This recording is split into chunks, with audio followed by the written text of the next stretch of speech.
Okay, what's going on, security? Just making a quick, short video for you guys. I told you that I will be dropping some couple of videos. Just been so busy at work, dealing with new companies, working multiple hours. As you see, I'm still at the same place. I made my short end last week. I pulled about over 80 hours in 5 days last week, so I'm working on it again. And that brings me to my point and my question. I got an email from one of my subscribers on how to work long hours, what to do, what to wear, and how to just deal with it, like mentally and physically. And I could just give you guys some tips really fast, really quick. Also, these will be some of my formats because I am promising you guys videos. So I will not be, in the room. I actually be in the field with you guys now, showing, me on the way to work or just at my site. Yes, before you guys get the, oh, you supposed to be watching. Relax. This is the calm period. We just not even open yet. All we're doing is inventory, and I'm still washing the door.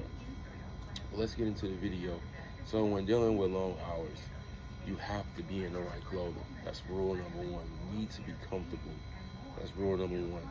So if your job provides you a uniform, you need to wear it or alter it where it gives you loose, but at the same time fitting and professional look. Right now, it's kind of hot outside. It's kind of nice in Chicago. So I have light pants on, but still tactical. And I have a loose sweater on when I'm still cold and warm, well as my vest.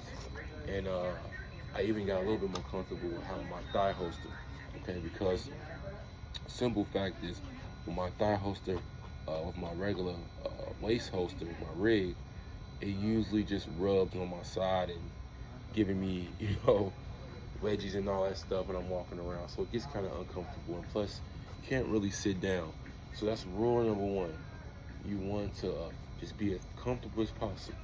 And also, you want to wear comfortable shoes. This is probably the most important number one rule. I'm not promoting Hoka, but if they want to sponsor me, that's fine, that's cool. But you want to wear important and comfortable, door-lastable shoes. All right, don't get any cheap ones. Actually, go spend about 100. These was about 180 bucks, but it was worth it. I had these about a year, and I'm getting another pair, and it definitely was worth it. Because remember, your feet is what essentially is taking care of you. Okay, so that's rule number one, comfortable gear. Rule number two, which is my last point, you need to be mentally ready. Okay, some sites don't allow phones, but some people are kind of lenient on phones. So if you do have an earpiece, have a little earpiece.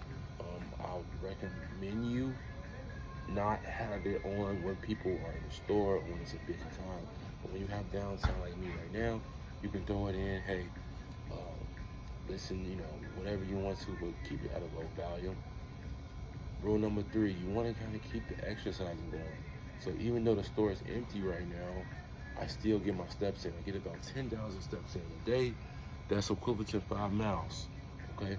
So you want to get your exercise in because you don't want to be eating and then just sitting down.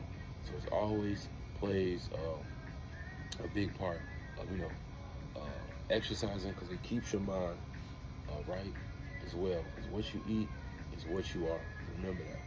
And the last but not least rule, just do not overwork yourself. If you know you can't do 80 hours in 5 days or 85 hours in 5 days, let your company know that you can't do it.